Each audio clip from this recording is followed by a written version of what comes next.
Hi, I'm Miss Penny, and welcome to my favorite foods. Today I am making a Su Gui. I am from Columbus, Ohio, and Columbus, Ohio originated the Su Gui, even though Detroit may beg to differ. But Su Gui is an American Chinese dish. Everybody in Michigan and Ohio know about Su Gui. So this is my version, and this is one of my favorite foods. Welcome to Miss Penny's favorite foods. Some foods will be keto. Some foods will be regular. All right, let's get started. So we're going to need a few things. First of all, Su Gui is a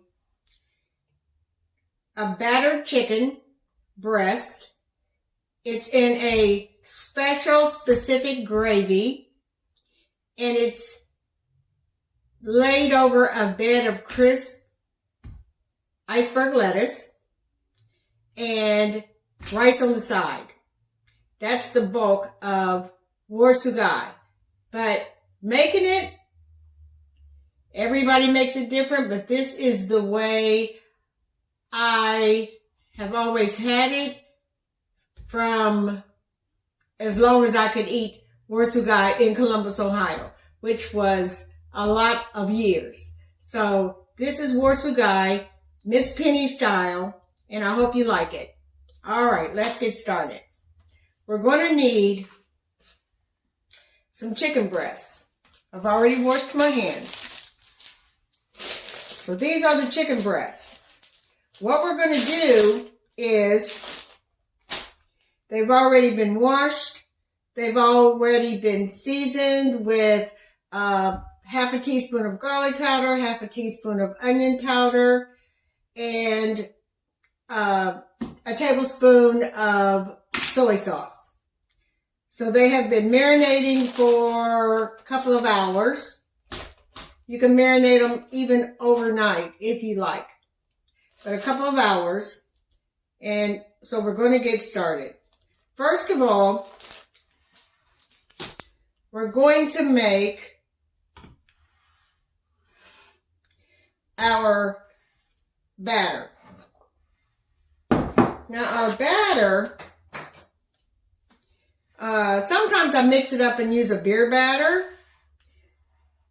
But the traditional recipe calls for club soda. So this is what we're going to have.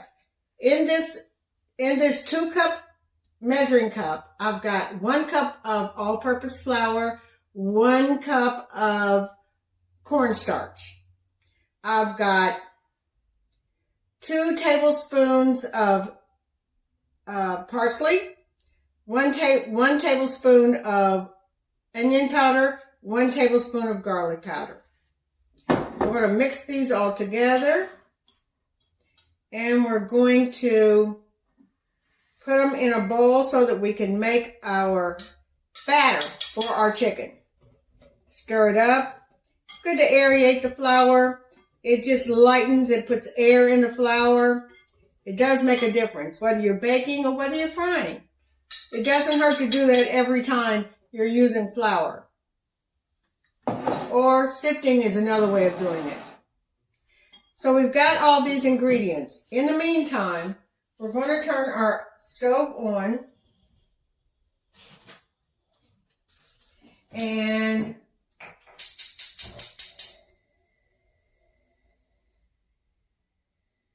we're going to heat up our peanut oil. We're going to heat up our peanut oil. This is our peanut oil. It does make a difference what oil you use. The original is peanut oil. If you're allergic to peanuts, like my oldest grandson is, you can of course use any kind of oil you want. Vegetable, canola, sunflower, whatever kind you want to use. This original calls for peanut. So we're going to put that in so that can heat up.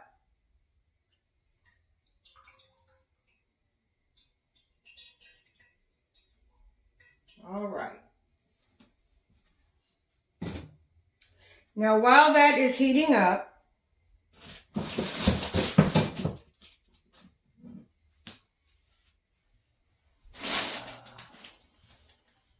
okay. While that is heating up, we're going to put some, I don't like a lot of salt, so I'm going to put maybe 1/4 of a teaspoon of Himalayan pink salt. And you can just eyeball this.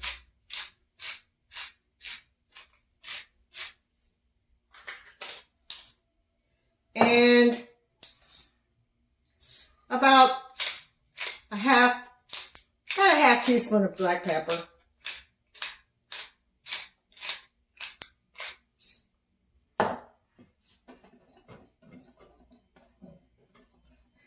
Just kind of whisk that around a little bit. Now all we're going to do after that is just put in our club soda. If you would like to make a beer batter, you would just use beer in place of this. When I'm doing fish a lot of times or seafood, I'll use the beer batter. But this time I'm keeping it original because it's just a preference. It really is. It both holds the same bodies that's going to do the same thing. Pour until you get a little thinner than pancake batter. You don't want it runny, but you don't want a super thick batter either, because it just doesn't do well. It's between a pancake batter and a tempura, if that helps. But I'll show you in a minute. The other thing you got to look for, whether you use the club soda or you use beer, is let it set for about 5 minutes before you dredge your chicken in there, just to give all of the ingredients a time to kind of calm down. Right now, the club soda has kind of excited them. So let's let it calm down, let the foam calm down, let the bubbles calm down, and then it'll also make it a slightly thicker. So that's the reason you kind of make it a little bit thinner than what you're going to use, because in 5 minutes it'll be just right.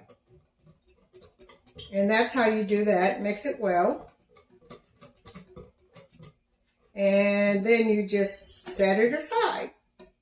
So let's set that aside. We'll put it over here because we're gonna have to do our chicken in a few minutes. In the meantime, we are going to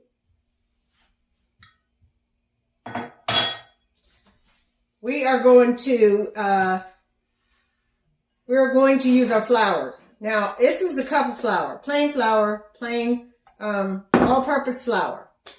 This is really kind of crucial in order to get the restaurant type of Su Gui chicken. You have to dredge your chicken breast lightly in flour. Dust it lightly in flour. That keeps the batter to adhering to the chicken. Doesn't come off in the oil. So it's kind of like your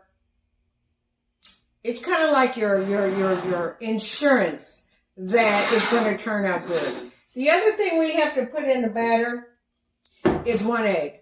Forgot about that. Let's put that egg in there. Let's put the egg in there. We're going to need the good old egg.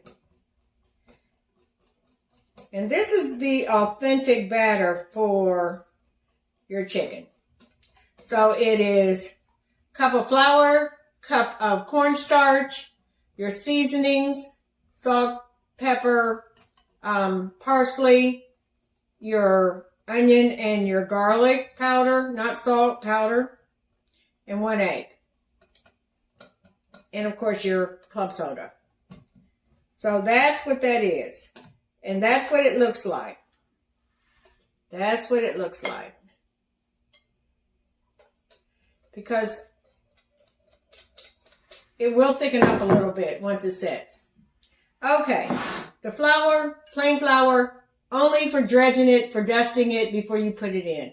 That's its only purpose. It doesn't have to be seasoned. Your chicken is seasoned. Your batter is seasoned. This is just to make sure that they stick together. So that's what that is. So we're going to put both of these over here for a minute. We're going to get out our chicken.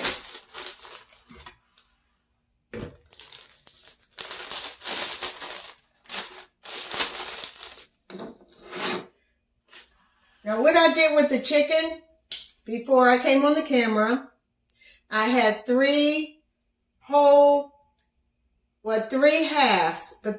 halves chicken breasts. So the whole half of breast. I divided it. I sliced down lengthways to make 2 full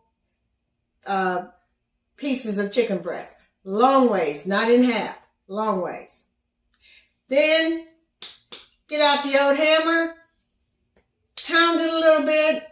You don't want to break it up. You just want to make sure every fillet is even, and that pounding gets that seasoning into your chicken. It also tenderizes it.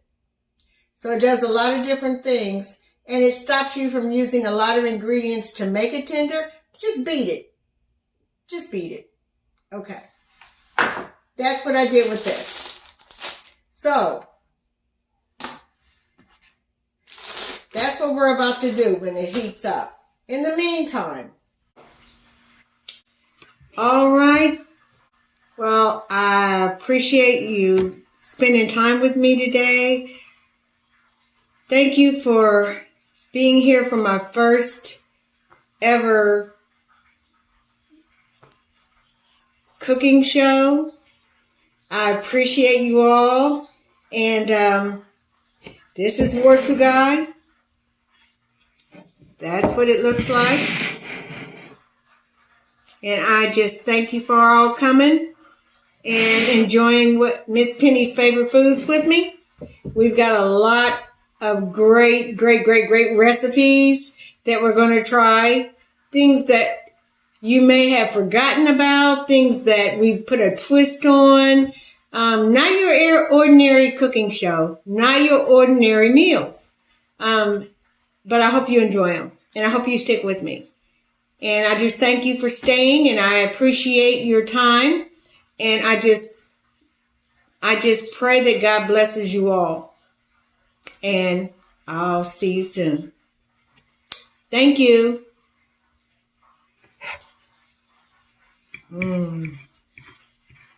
Dear Lord, bless this food to my use as I rededicate myself to you. In Jesus' name, amen.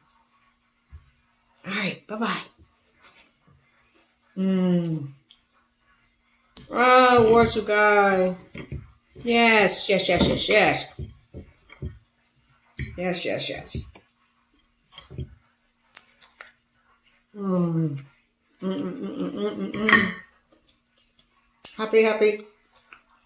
joy. Happy, joy.